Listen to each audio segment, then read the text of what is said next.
Primera carta del apóstol Pablo a Timoteo, capítulo 1, versículo 18 al 20, dice: Este mandamiento, hijo Timoteo, te encargo, para que conforme a las profecías que se hicieron antes en cuanto a ti, milites por ellas la buena milicia, manteniendo la fe y la buena conciencia, desechando la cual naufragaron en cuanto a la fe algunos, de los cuales son Himeneo y Alejandro, a quienes entregué a Satanás para que aprendan a no blasfemar.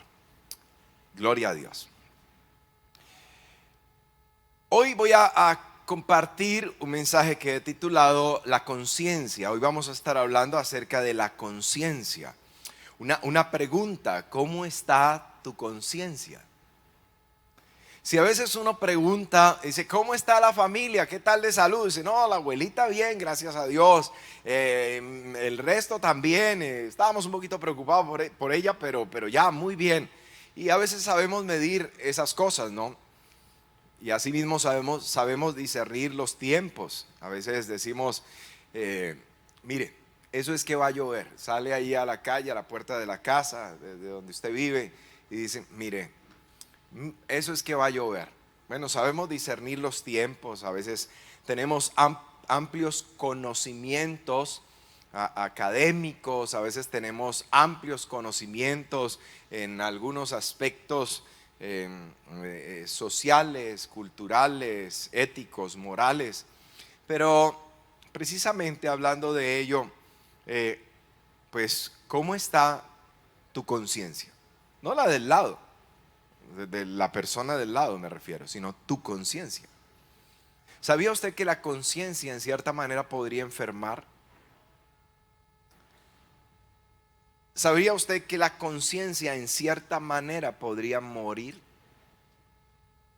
Vamos a hablar de ello entonces. Bien, ¿qué es la conciencia? El diccionario lo define de esta forma: conocimiento que el ser humano tiene de su propia existencia, de sus estados y de sus actos. Ahora, un teólogo definía, ya desde el punto de vista de la teología, la conciencia desde este punto de vista, o de esta forma, mejor aún: voz interna que nos advierte que alguien nos está viendo. Esta afecta nuestra actitud, conducta y comportamiento. La conciencia debe afectar esas tres partes cuando está funcionando bien. Ahora, también se define la conciencia como la facultad común a todos los hombres que nos permite discernir entre el bien y el mal y nos impulsa a escoger lo correcto. Es una capacidad, una facultad que nos ha sido dada. Y nos ha sido dada precisamente para discernir entre lo bueno y lo que es malo. Por eso la pregunta: ¿cómo está tu conciencia? No sea que, como pasó a los hijos del sacerdote Aarón, que en su momento ofrecieron un fuego extraño que Dios nunca les mandó. ¿Por qué? Porque dice que no estaban en ese momento en la capacidad de discernir entre lo bueno y lo malo, entre lo precioso y lo vil, entre lo santo y lo profano. Esa es una capacidad que nos ha sido dada por causa de la conciencia. Pero cuando la conciencia se ve afectada, entonces no hay tal capacidad. Y en ese momento el creyente o cualquier ser humano está en un grave peligro. Y ya vamos a verlo por qué. Bien, tanto la naturaleza como la Biblia enseñan que la conciencia opera en todo nuestro ser en relación con los problemas de carácter moral. La conciencia es uno de los aspectos de nuestra semejanza a Dios. Recuerda que fuimos hechos conforme a la imagen y semejanza. Recuerde que por causa del pecado, de la caída, pues el hombre ha sido esa imagen y esa semejanza se vio deteriorada, se ha visto deteriorada al punto de, pues, donde llega el ser humano sin Dios a blasfemar contra Dios, a negar la existencia de Dios y a corromperse en gran manera. Bien, la conciencia es uno de esos aspectos entonces de nuestra semejanza a Dios y prueba que somos responsables ante su tribunal, porque somos conscientes del bien y del mal, por tanto somos responsables. La Escritura lo dice en Romanos. Vamos a mirar este texto de Romanos, capítulo 2, versículos 12 al 16. Y busqué entre varias versiones, me tomé ese trabajo de buscar entre muchas versiones, mejor aún, buscando cuál se acomodaba mejor para que se pueda entender sin que se pudiera perder la esencia misma de cómo se define este aparte bíblico en la versión 60. Recordemos que la versión 60, dicho sea de paso, es una extraordinaria versión, y las versiones modernas, buscando mejorar ese lenguaje o comunicar el mensaje bíblico mejor aún en un lenguaje moderno, a veces se pierde cierta esencia y ciertas partes bastante importantes que por alguna razón se terminan viendo afectadas en las traducciones. Entonces, esta porción la escogí comparándola con la versión 60, entre varias versiones en la palabra de Dios para todos. Y en esta versión dice así, en un lenguaje fluido, moderno, pero sin que se pierda la esencia. Hay momentos en que las traducciones casi que le dan una licencia a la gente para no hacer exactamente lo que Dios está pidiendo, porque obvian ciertas cosas, cambian. No es toda la Biblia, son a veces pequeños segmentos. Solo lo digo como un apuntecito allí importante. Bien, vamos al texto. Romanos dice: los que conocen la ley y los que no saben nada de ella son iguales cuando cometen pecados. Los que no conocen la ley y cometen pecados se condenarán. Los que no conocen y cometen pecados se condenarán. De la misma manera, los que conocen la ley y cometen pecados serán juzgados por la ley. O sea, los unos y los otros. Dios, ahora, ¿por qué? Uno dice, pero comienza uno a preguntarse, si este conoce y peca, pues bueno, uno entiende que se le juzgue. Pero si este no conoce la ley y peca, ¿por qué igual lo van a condenar? Ya vamos a ver la impresionante y magnífica sabiduría divina. Dice: Dios dará su aprobación a los que obedecen su ley, no a los que solo la escuchan. O sea, cuando está hablando de los que conocen la ley, pero que son solamente como de aquellos que escuchan, dice, no es por escuchar que va a ser aprobado, sino por ser un hacedor. Ya lo dice Santiago también. No son los oidores los que aprenden de la ley de Dios, de la palabra de Dios, sino los hacedores de la palabra. ¿Ok? Entonces dice, Dios dará su aprobación a los que obedecen su ley, no a los que solo la escuchan. Los que no son judíos no conocen la ley, pero cuando ellos por instinto hacen lo que ordena la ley, aún sin conocerla, entonces ellos son su propia ley. Oiga eso. Cuando alguien, los no judíos, que no conocen la ley, pero por un instinto hacen lo que es propio de la ley, dice entonces ellos vienen a ser ley para sí mismos y su conciencia viene a ser ley para ellos mismos. Le voy a dar un ejemplo. Hay gente que no es judía en esta ciudad, desde luego que no conoce la palabra de Dios, y cuando usted habla con ellos y de repente usted le dice, ¿usted consideraría que está bien que usted deje a su esposa y se consiga otra mujer? ¿Usted le parece que eso es correcto?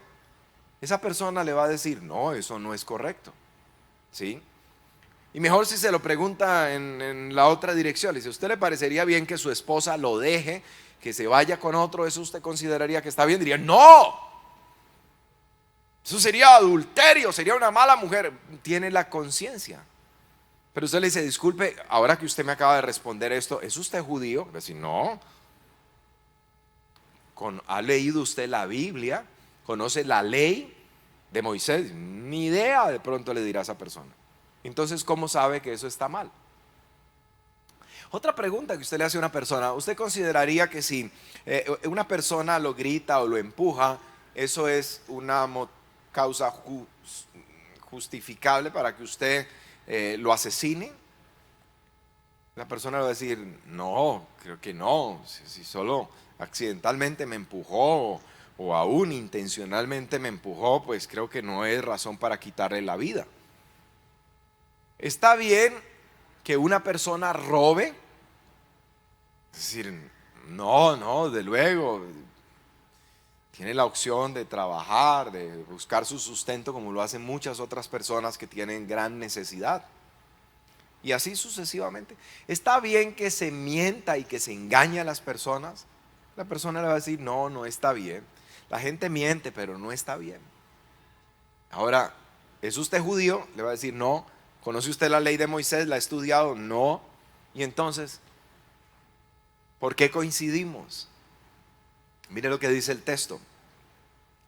Dice, los que no son judíos o no conocen la ley, pero cuando ellos por instinto hacen lo que ordena la ley, aún sin conocerla, entonces ellos son su propia ley.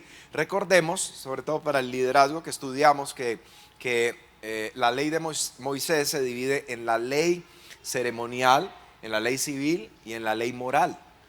¿Lo ve? Entonces, aquí está hablando no de la ley ceremonial, no está hablando tampoco de que estas personas allá afuera tienen grabadas en su mente la ley civil que le fue dado a Israel para su tiempo en el desierto y bueno, y como nación. No está hablando de eso, está hablando de la ley moral. ¿Ok? Entonces, sigamos. Y la ley moral tiene que ver con los 10 mandamientos. Entonces dice, aún sin conocerla, entonces ellos son su propia ley. Demuestran que en su mente, ojo a esto, está escrito lo que está bien y lo que está mal. En su mente está escrito lo que está bien y lo que está mal. Así como dice la ley, y su conciencia les sirve de testigo. Sus razonamientos los condenan o los defienden. Su conciencia les sirve de testigo. Sus razonamientos, en plural, dice, van a hacer que ellos se sientan condenados o defendidos. Les condenan sus razonamientos o les defienden. Porque cuando hacen lo malo, tienen remordimiento. Y cuando hacen el bien, saben que hacen bien y no se sienten culpables. Entonces, toda persona que usted ve afuera que dice, ¿a mí qué? Pero realmente esa persona tiene remordimientos cuando está solo. El que consume droga y dice, ay, yo lo hago porque pues yo no le pido a nadie y a mí esto me gusta y qué. Y de pronto es así con todo el mundo, desafiante en su problema, en su condición, en su atadura, en su pecado. Pero cuando la persona está sola siente remordimientos. Y por eso usted ve que alterno a veces a los problemas de adicción hay otra serie de problemas que lo que hacen es que evidencian pues a veces cuán culpable se está sintiendo la persona, cuánto remordimiento hay en su vida. Por eso tenemos también a muchas personas que no son drogadictos, pero tienen otro tipo de problema en el área de la moral, ¿sí? A veces en lo ético. Y usted ve que las personas tienen ciertas reacciones para tratar, como quien dice, como dicen por ahí popularmente, el que reza y peca empata, o el que peca y reza empata. Entonces usted ve a muchas personas afanadas por hacer buenas obras, buenas acciones, porque realmente hay un remordimiento muy grande por que su conciencia les acusa, ¿ya? Entonces dice, todo esto sucederá el día en que Dios juzgue todos los secretos de la gente conforme dice la buena noticia de salvación que les anuncio, o el evangelio. El evangelio son buenas nuevas, pero que tienen una conclusión. Este es el mensaje de gracia, de fe que predicamos y de gracia. Aceptas la gracia y eres salvo del juicio. Pero el evangelio también tiene otro sentido. Este es el mensaje de fe y de gracia que nosotros predicamos. Si no aceptas la gracia, un día te va a venir el juicio. Entonces el evangelio es un testimonio también de ello, de la oportunidad gigantesca que Dios ofrece al hombre para salvarse gratis, por gracia, por medio de la fe, que es un don también de Dios. Porque a veces la gente dice, bueno, es gratis, pero yo también puse, como si me dieron una casa gratis, pero me dijeron, usted solo, mire, es gratis esta casa para usted, pero solo paga la cuota inicial. Entonces dice, bueno, pues sí es gratis, pero realmente lo de la cuota inicial es una cosa pequeña comparado con el valor de la casa. Pero bueno, yo puse algo, realmente usted no pone nada. Porque dice, esto es un don de Dios, aún la fe. Porque Jesús es el autor y consumador de la fe. No hay fe sin Jesús, no hay fe sin su palabra, no hay fe sin la iluminación que viene en la palabra. Entonces dice que nosotros somos salvos por la gracia, pero es por medio de la fe. Y este es un don de Dios para que nadie se gloríe. La fe no es tuya, porque tú no eres el autor y consumador de la fe. La fe es por el oír y el oír por la palabra. Y la palabra es precisamente el mismo Cristo. La palabra es el mismo Cristo. Recordemos, en el principio era el verbo era con Dios y el verbo era Dios. Y el verbo se hizo carne. Así que la palabra vino, iluminó tu mente por gracia, produjo la fe que necesitabas para poder convertirte. Por eso es gratis el evangelio. Lo único que tú haces es dar una respuesta positiva, es aceptar esta verdad, es creer esta verdad. Una cosa es creer y otra cosa es fe. La fe es superior a creer, porque los demonios creen y tiemblan, pero no tienen fe. Esa es una gran diferencia. Creer es una capacidad. Hay gente que cree en Buda y no es salvo. ¿Lo ve? Pero la fe es algo patentado, por decir, solamente por Dios. Está en Jesús y está condicionada a Jesús. Si alguien dice que tiene fe en Buda, está loco, no sabe lo que está hablando. Cree en Buda, pero la fe es algo netamente de Jesús. Él es el autor, oiga, y el consumador de la fe. Y la fe es por el oír y el oír por la palabra. Quiere decir que fuera de Jesús, fuera de la palabra, no hay fe. La gente dice, ay, yo tengo fe en la Virgencita de Chiquinquirá. Eso no existe. Cree. Es una capacidad que tienen todos los seres humanos. Por eso la fe es un don de Dios. Amén. Y el evangelio que predicamos tiene este sello, precisamente. O aceptas la gracia o te viene el juicio. Pero el evangelio concluye en ello. Dice, este es el mensaje de gracia, la palabra de fe que predicamos. Tú aceptas y eres salvo. Tú no aceptas, te va a venir el juicio. Todo esto sucederá entonces el día que Dios juzgue a todos los secretos de la gente conforme a la buena noticia de la salvación que les anuncio, dice Pablo, que Dios va a juzgar a la gente por medio de Jesucristo. Dios primero quiere salvar a la gente por medio de Jesucristo, pero después va a juzgar a la gente por medio de Cristo. Apréndalo. Cristo vino para salvar a la gente por medio de su evangelio, de su sacrificio en la cruz, desde luego su evangelio. Pero luego va a juzgar a la gente, Dios, por medio de su Hijo Jesucristo. Por eso dice que un día, dice, todos los elementos ardiendo se fundirán. Y dice que el Señor con una espada aguda, matará a aquel inicuo y pasará la tierra por fuego. ¿Sí? Bien.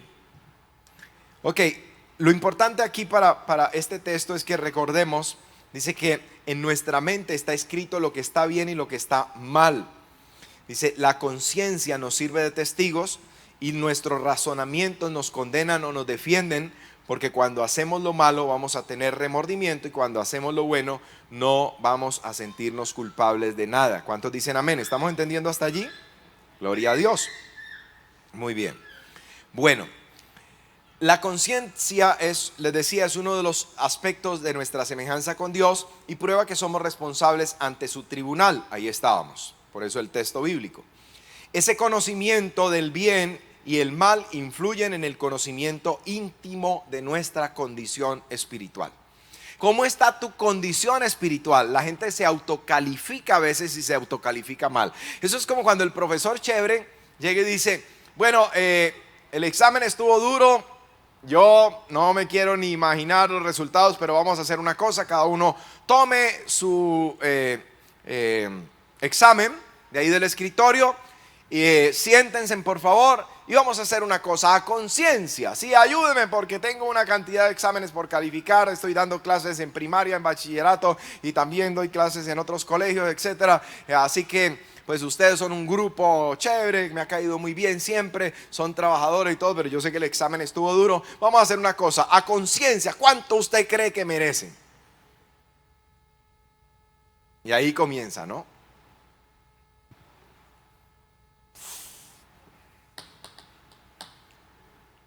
Y usted va a encontrar que hay gente que dice, bueno, yo sé que estas 5 de 10 preguntas me quedaron bien. De estas otras 5 no tengo ni idea si me quedaron bien o me quedaron mal. Pues ¿cuánto me merezco? Pues un 5. Eso es una persona que tiene una conciencia, ¿sí?, correcta. Pero está el que sabe que las 10, que una le quedó buena y las otras 9 malas. Me merezco un 10. Sí, no, pues es que realmente, como él dice, el examen esto y comienza, pero ahí hay un problema en su conciencia. Así pasa en el aspecto espiritual. Bueno, yo no soy muy espiritual, pero tampoco yo soy como fulano que sí está pasado a azufre. Bueno, yo no es que pues me la pase orando y todo, así ni que lea mucho la Biblia, ni que ayune mucho, sí. Pero por lo menos, sí, por lo menos yo voy a la iglesia. Entonces, quiere decir, todas estas faltas versus voy a la iglesia espiritual. Tiene problema en su conciencia. Y ya vamos a mirar por qué.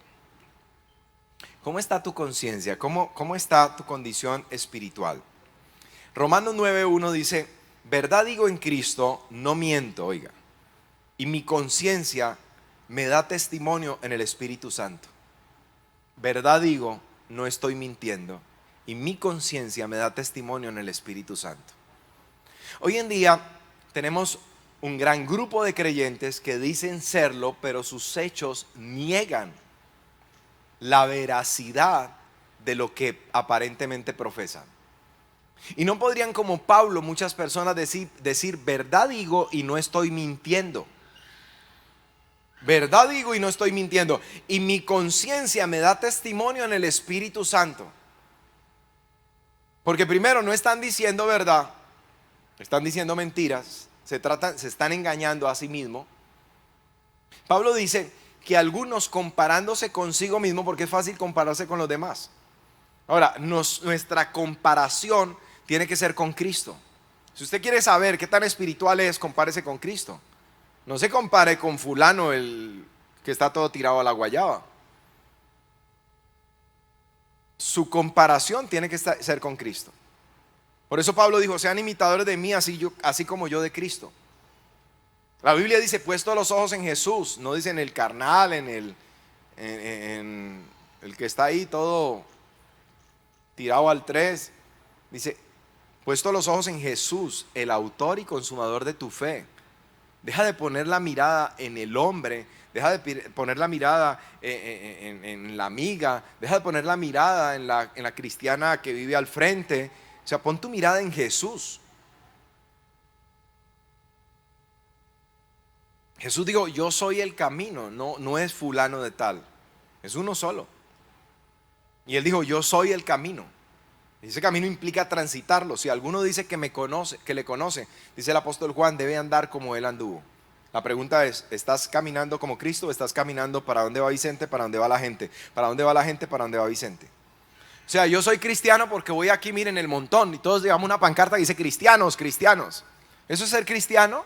¿Hacer lo que el montón está haciendo? No. Recuerde que dice, 5 eran prudentes, 5 insensatas.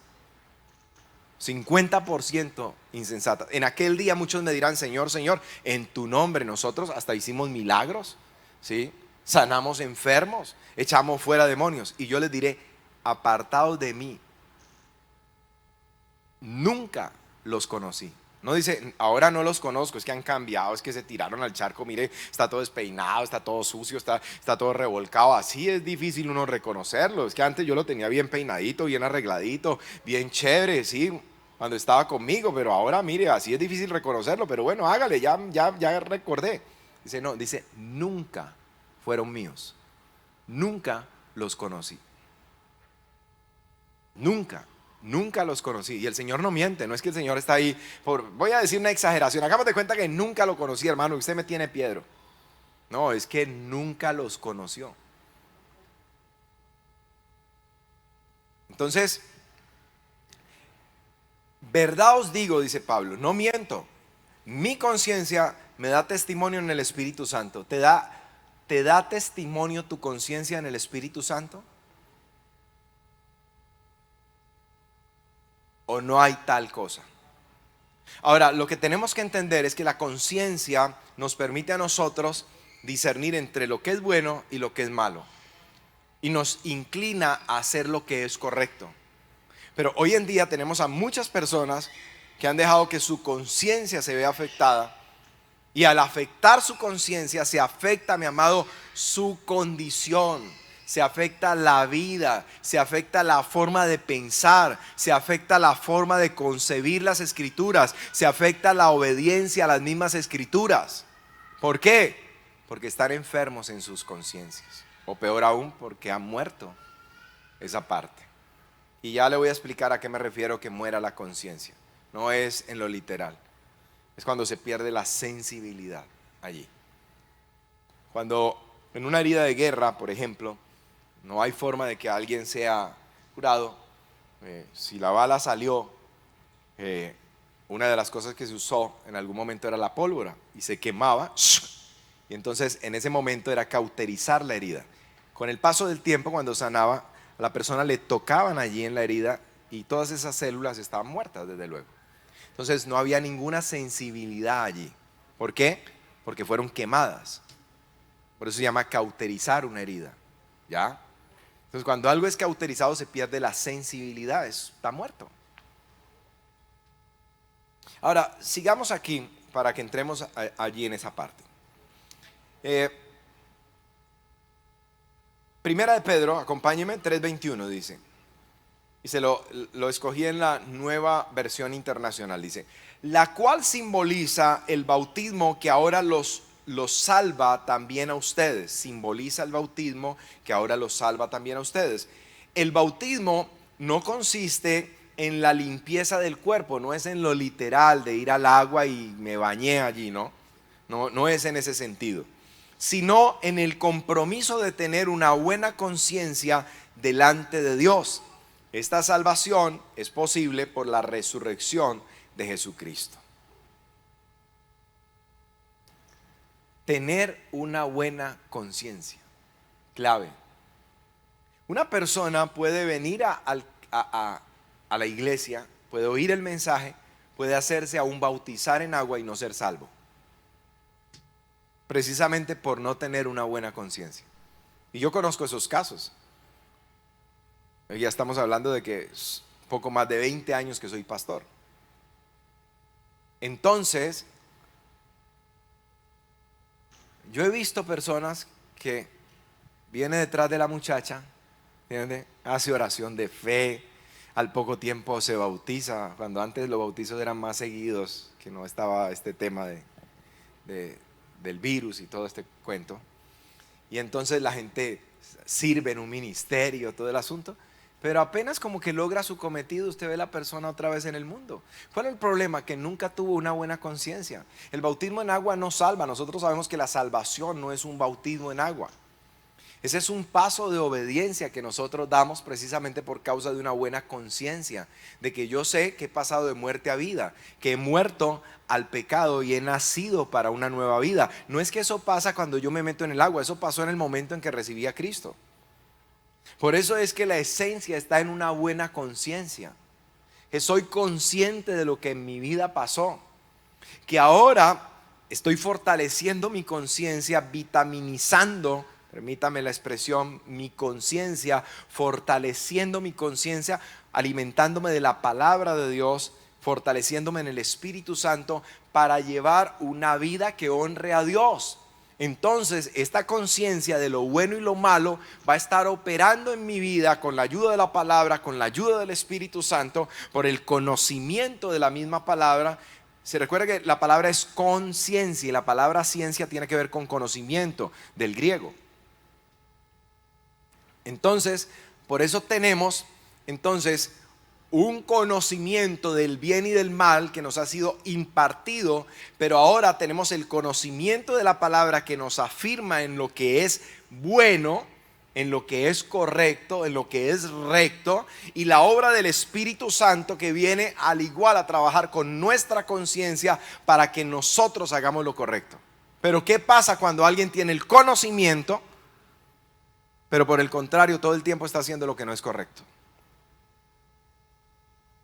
Tenemos a muchos cristianos que no hacen lo que es correcto, y lo peor es que creen que es correcto. Ahora, ¿dónde está el problema? Vamos a seguir aquí.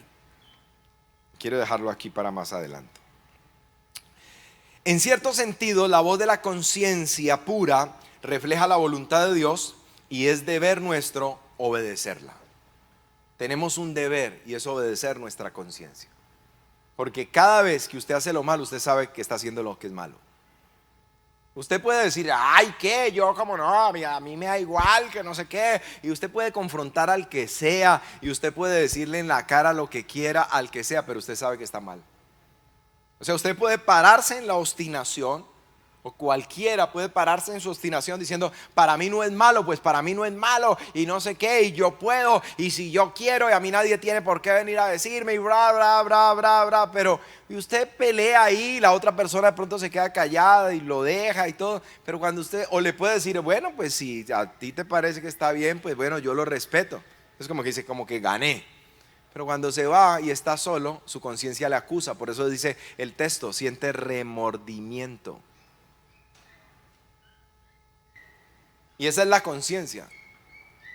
No estamos hablando de la obra del Espíritu Santo que convence de pecado, de justicia y juicio. Pero a veces cuando el creyente contrista al Espíritu Santo ya no hay tal cosa en su vida, pero le queda la conciencia, porque es como un bastión que Dios ha puesto. Es una protección que Dios nos ha dado a los seres humanos y un día nos va a juzgar precisamente por la conciencia. No hay forma de engañar a Dios. Dios no puede ser burlado, dice la Escritura. No hay forma. ¿Amén o no amén? No obstante, el pecado influye, y aquí estamos entrando en lo que hace rato les vengo inquietando. No obstante, el pecado influye adversamente en la conciencia y ésta al corromperse va perdiendo su sensibilidad moral. Al hombre depravado, los malos deseos le tergiversan y pervierten el juicio. Por eso tenemos diferentes tipos de creyentes, entre comillas, hoy. La iglesia cristiana es una sola. La Biblia dice, conoce el Señor a los que son suyos.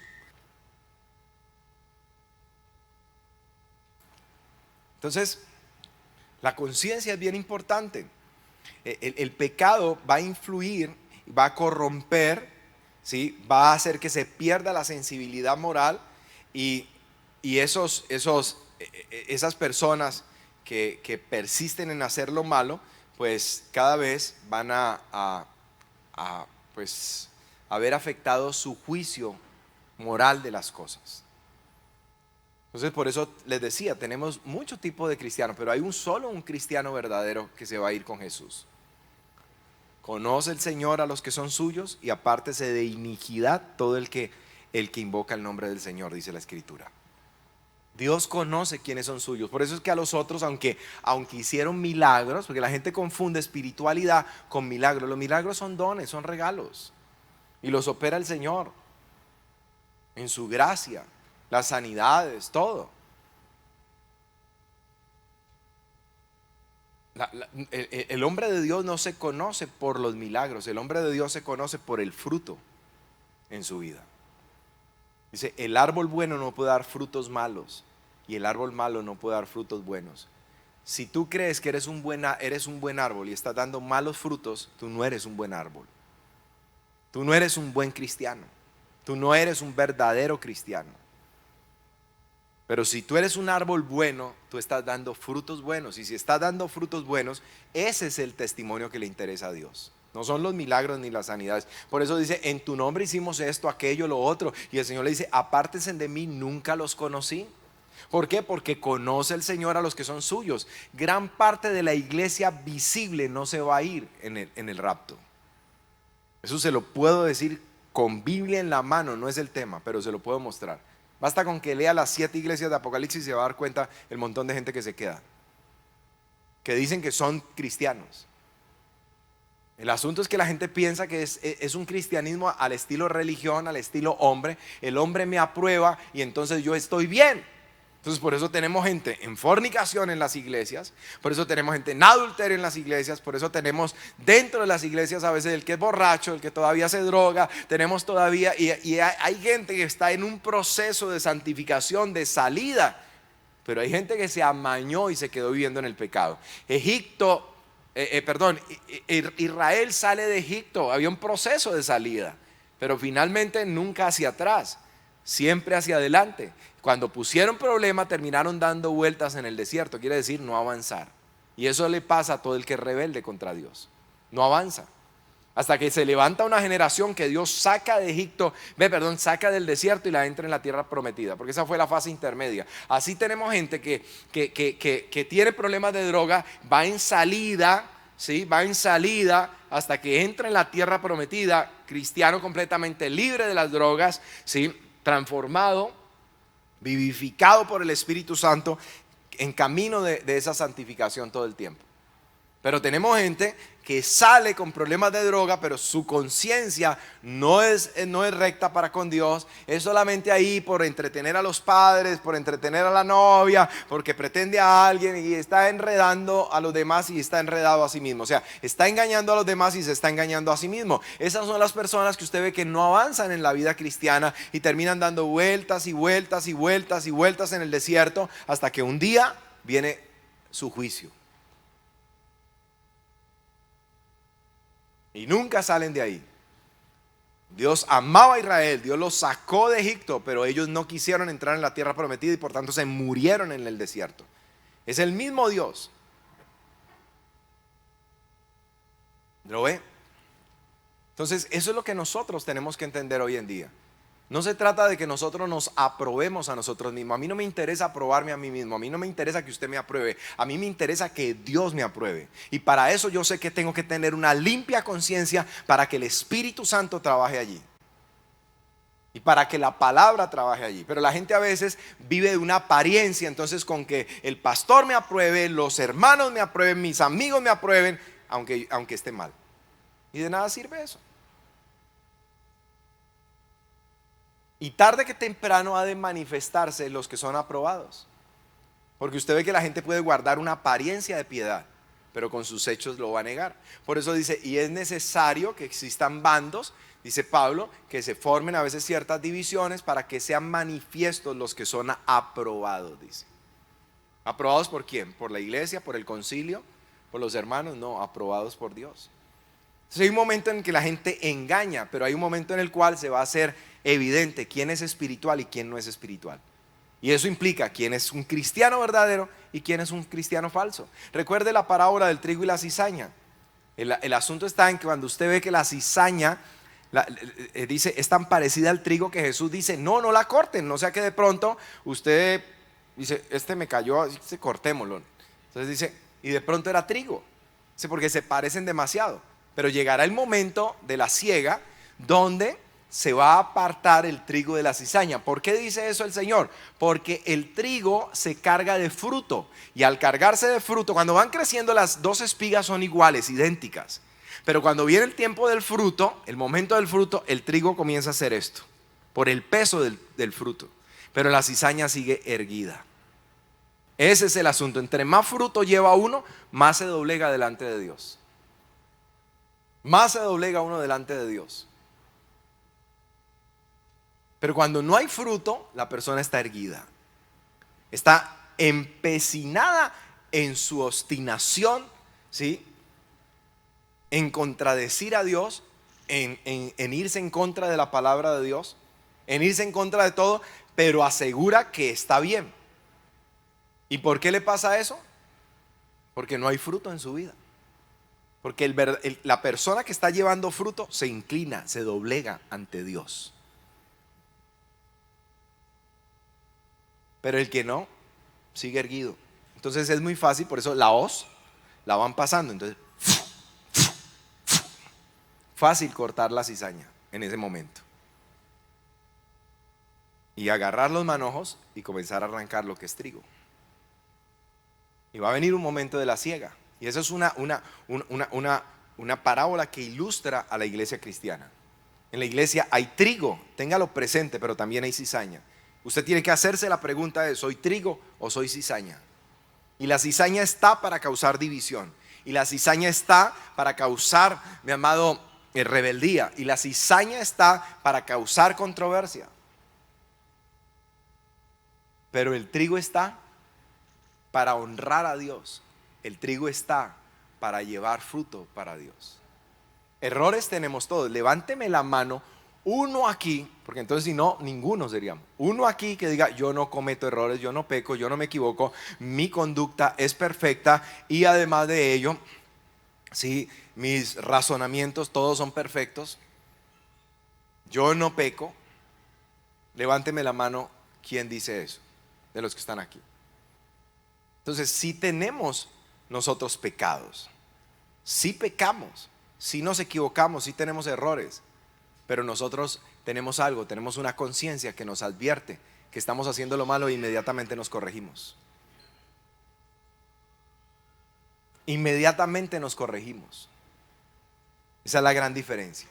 Eso es como el novio que ya está empezando, como decir, de pulpo, sí, manos largas y todo el asunto, pero tiene conciencia y lo que hace es que inmediatamente se frena, va, le pide perdón a Dios, se arrepiente, se humilla, sabe que tiene que orar más en relación a esto y ya, ahí le puso punto final. Estuvo mal, estuvo mal. Lo sabe, él lo sabe. Se arrepintió, se arrepintió. Cometió un pecado, fue pecado, porque lo concibió en su corazón, pero enseguida se limpió. Pero el que dice, Señor, perdóname, pero yo sigo. Y termina en fornicación y sigue en fornicación. ¿Qué conciencia tiene? ¿Dónde está la obra del Espíritu Santo? Si se vive sintiendo bien. Esa es una situación peligrosa. Nos equivocamos de muchas formas en cómo reaccionamos. Nos equivocamos en las decisiones que tomamos a veces. ¿Cuántas veces usted se ha arrepentido de haber hecho algo, de haber ido a algún lugar donde no debió ir? ¿Cómo está nuestra conciencia? ¿Cómo está nuestra relación con Dios? ¿Qué tipo de creyentes somos? Ahora, usted se puede enojar conmigo. Yo nunca predico para agradarle a la gente, eso siempre lo he dicho.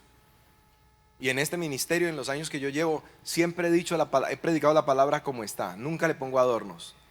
Ni nunca el mensaje es como que vamos para adelante y no hay diablo que te aguante. Ni el mensaje aquí cada 8 días es lo mismo y como que el siervo no sale lo mismo y predica lo mismo. Gracias a Dios tenemos una buena palabra que nos da el Espíritu de Dios. Y nos la da Él, no yo. Pero si algo me caracteriza es que yo no busco consentir a gente para que la gente esté cómoda aquí y se llene el lugar. Eso no es mi interés, porque yo predico por amor a Cristo y por amor a usted. Y por amor a usted y a su alma le digo la verdad y le predico la verdad y le predicaré siempre la verdad. Así se enoje conmigo. ¿Sí? Pero yo quiero tener un día una conciencia limpia frente a esto. Y saber que cumplí mi deber como atalaya de Dios. Mi causa no es del hombre, mi causa es de Dios, como siervo de Dios que soy. El atalaya dice, si el atalaya viere venir la espada y no toca la trompeta, dice, esa persona muere por su pecado, pero su sangre la demandaré de mano del atalaya. Y un atalaya es uno que está alto, que vela alto, ¿sí?, sobre el pueblo, sobre el rebaño, y anuncia el peligro. Los atalayas los paraban como en torres de vigías. Y por eso decía, viene el enemigo, vienen jinetes, viene tal. Por eso es que un día, y el cabalgar es como de Jehú. Entonces, ese es el deber del atalaya.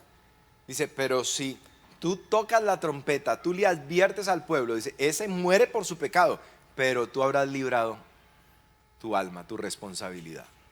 Esa es la responsabilidad de un atalaya. El problema hoy en día, como lo hablaba hace poco con alguien, dice Isaías, sus atalayas son ciegos, todos ellos perros mudos, aman el dormir, echados, soñolientos, porque dicen será el día de mañana como este o mucho más excelente. No tienen ni idea de dónde están parados. No saben el tiempo ni la ocasión en la que están. Así hay mucha gente y se cree atalaya. Por eso dice, alza tu voz como de trompeta, anuncia a mi pueblo su rebelión y a la casa de Jacob su pecado. Ese es el deber del atalaya. Se lo decía hace poco a los guías.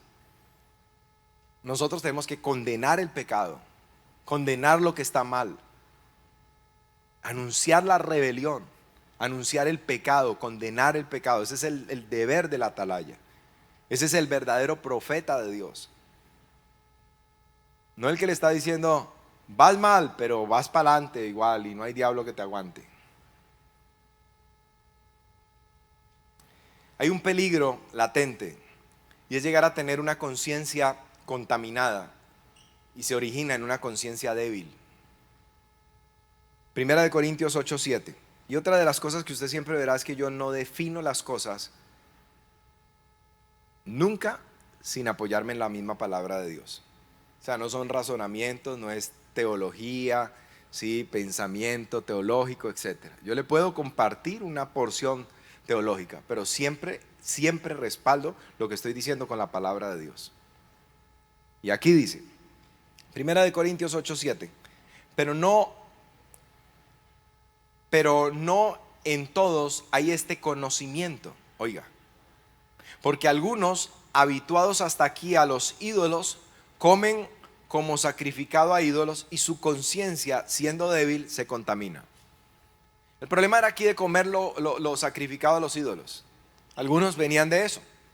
Llegaron al cristianismo y cuando comían algo de la fiesta, como decir, alguien aquí es de algún pueblo, las fiestas patronales, por decir ahí, entonces de repente, no sé, allá, pues hoy aquí no hay tanto esa costumbre, ¿no? Pero en la época antigua las fiestas tenían que ver con una deidad pagana y lo que ahí se sacrificaba pues luego se compartía con el pueblo. Con el tiempo y cambio de la situación se le vendía al pueblo, pero inicialmente se le regalaba lo que se había sacrificado porque todo el mundo ponía para los sacrificios a esa deidad pagana.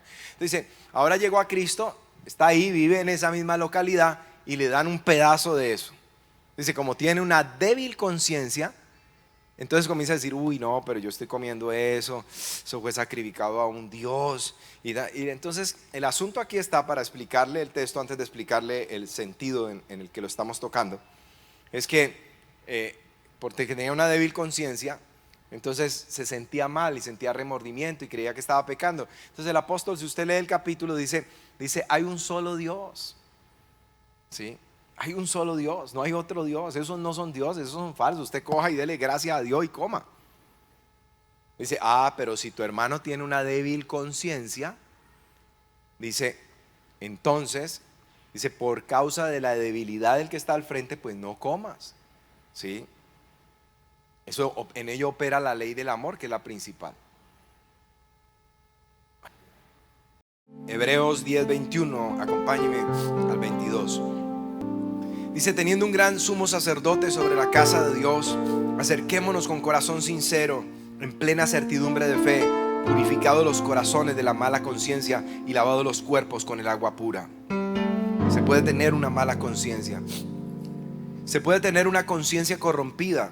Tito 1:15. Todas las cosas son puras para los puros, mas para los corrompidos e incrédulos nada les es puro, pues hasta su mente y su conciencia están corrompidas.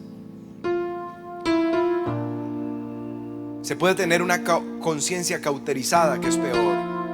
Primera de Timoteo 4:1-3 dice: pero el Espíritu dice claramente que en los postreros tiempos algunos apostatarán de la fe, escuchando espíritus engañadores y doctrinas de demonios, por la hipocresía de los mentirosos, que teniendo cauterizada la conciencia prohibirán casarse y mandarán abstenerse de alimentos que Dios creó con acción de gracias, para que participen ellos, los creyentes y los que han conocido la verdad. Dice que son hipócritas, son mentirosos y tienen cauterizada la conciencia, mandan cosas y prohíben cosas que Dios no ha mandado, que Dios no ha prohibido. Porque algunos dirán: ay, ahí habla de comida y de casarse. El principio es que mandan cosas que Dios no ha mandado y prohíben cosas que Dios no ha prohibido. Y eso es lo que tenemos hoy en día. Gente mandando a otros a hacer lo que Dios no ha mandado. Gente diciéndole: absténgase a la gente de cosas que Dios no ha mandado que se abstenga.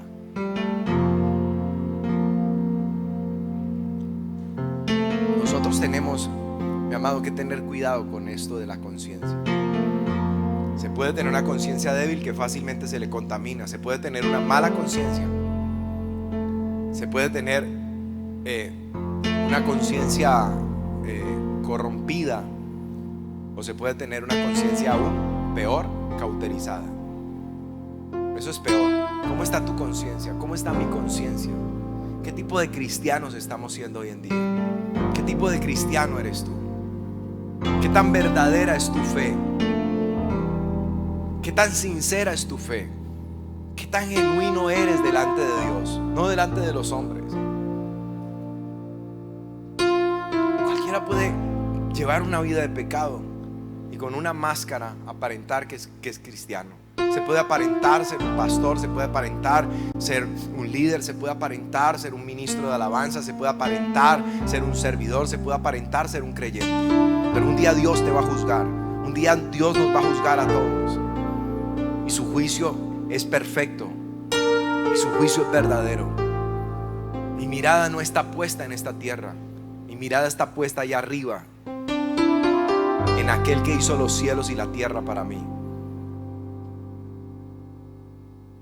Estoy en este mundo, pero solamente soy un embajador en esta tierra. Y el embajador de España en Colombia no es colombiano. Él es ajeno a los problemas de Colombia. ¿Sabe por qué? Porque él solo representa los intereses de su nación en Colombia. Yo soy un ciudadano del reino de los cielos. Para aquellos que me han estado preguntando, esa es la respuesta. Tenemos un mensaje que cambia, que transforma vidas, corazones, y que le enseña a las personas a mirar a Jesús, a depender de Jesús y a creer que Él es todopoderoso, todo suficiente para mejorar la vida. Cristo no solamente de hecho mejoró mi vida, porque yo no predico un evangelio de mejora. Cristo transformó mi vida. Cristo transformó mi vida. Cuando yo miro a mi vida pasada y miro lo que soy hoy en día, me doy cuenta que transformó mi vida, y cuando la transformó también decidió mejorarla. Pero el evangelio no es un evangelio de mejora, porque no es un evangelio de conviértete a Cristo y vas a tener casa, carro y beca y cisben. Es conviértete a Cristo y tu vida va a ser transformada por completo. Vas a nacer de nuevo y Dios promete bendecirte si tú eres fiel, porque la bendición, la obediencia traerá bendición a tu vida. ¿Cuántos pueden decir amén? Dale un buen aplauso al Rey.